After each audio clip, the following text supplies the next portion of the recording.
800 years of history found their way into my bike lock. As if remembering dozens of passwords wasn't difficult enough, bikes and suitcases sport combination locks. Add these to your impossibly long list of numbers to keep track of. I long ago stopped locking my suitcases when going to the US, since the authorities there require them to be accessible so they can inspect luggage for drugs, snakes, and really scary stuff like oranges. And no, I didn't make up the orange thing. The Transportation Safety Administration employs big men who have big muscles, just not quite big enough for them to become a cop. So they've gotten stuck checking luggage, and they take out their frustration over this humdrum job on my suitcases. Surely that flowered purple tote is packed with contraband. After all, the route between Munich and Cleveland, Ohio is well known for drug runs. I had gotten used to this. If some agent wants to rifle through my dirty laundry, by all means. Nothing had ever gone missing. But one time, an overly conscientious employee not only rummaged through my stuff, he also locked the suitcase when he was done. Never had I locked this bag, and I had absolutely no clue what the combination was. What a ridiculous situation. Locked out of my own suitcase. Google, the source of all knowledge, seemed like a place to look for help. I found a video made by a guy with a thick Russian-sounding accent that lent him a distinct aura of lock-picking expertise, reminiscent of old James Bond movies. He proceeded to show systematically and in great detail how to get up really close and listen for irregular clicking noises. Just like in a spy movie, accent and all. This man clearly knew what he was talking about. An added plus was learning how to use my cell phone, the modern-day version of a Swiss Army knife, like a magnifying glass.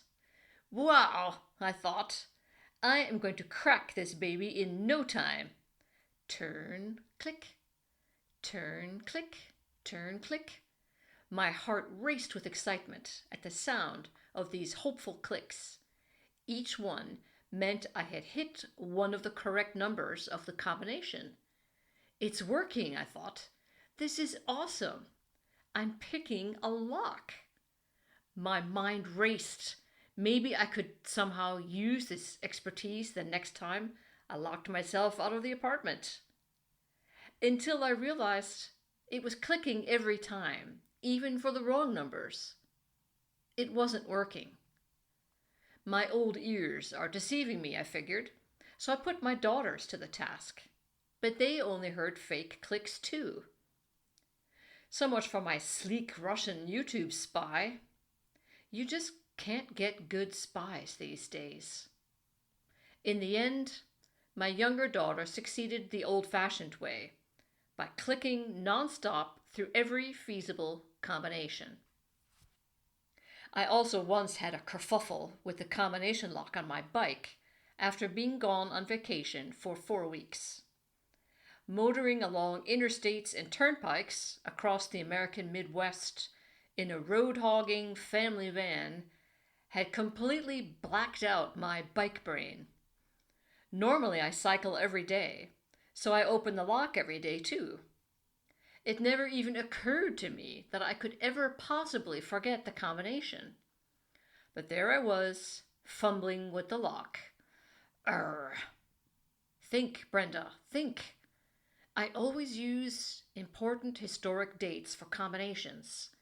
The obvious one for a red-blooded American, of course, would be 1776, the year Thomas Jefferson penned the Declaration of Independence, announcing to the British Crown and the entire world that America was no longer going to be anybody's whipping boy and was going to go it on her own now. Thank you very much. 1776. Nope. Ah, silly me. Of course, I had used another date, the Spanish Armada, except I had subsequently learned that there were several armadas, all of which failed over the course of a decade. Talk about bad luck with the weather. And you were ticked off that it rained on your beach vacation last summer. Try launching a freaking armada and having the weather turn on you 3 times. That's some seriously bad karma. Or in this case, bad karmada.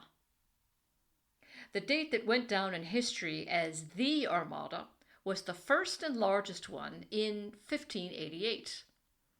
As a Hispanophile who spent her teenage years memorizing lists of Spanish vocabulary, dreaming of eating tapas and dancing flamenco, this year was most apt indeed for my combination lock. 1, 5, 8, 8. But this didn't work either. Think harder, Brenda. Think harder. How about the Magna Carta? The beginning of the end of tyranny in the English-speaking world. The year when English nobles forced King John to sign a document that went down in history as the first curtailment of royal power. 1, 2, 1, 5. Oh, come on. What was I thinking when I set that combination? I wasn't thinking. How could I assume a historic date would be so easy to remember? There were a zillion possibilities. How about 1789, both the French Revolution and the founding year of my alma mater, Georgetown University? No. 1945, the end of World War II and the beginning of a strong bond between my home country and my adopted country. Yes, I know this relationship is beginning to unravel, but you understand. Wrong again. Birth dates. I tried my entire family's birth dates. Click, click, click, click, click, click, click, click. Ah! Think harder, Brenda. Think harder. Go back even farther in time. Yes, this was it. The Battle of Hastings, when William the Conqueror invaded England, or from his point of view, claimed his legal right to the crown. Any self-respecting Anglo-Saxon knows this date. 1066. Click.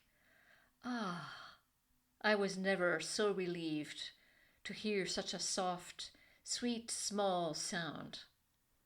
Back to the roots. Now, if only our politicians would remember the momentousness of such dates and their import on the issues of our time. With that thought, I hopped on my bike and off I went. And I have never forgotten my combination again.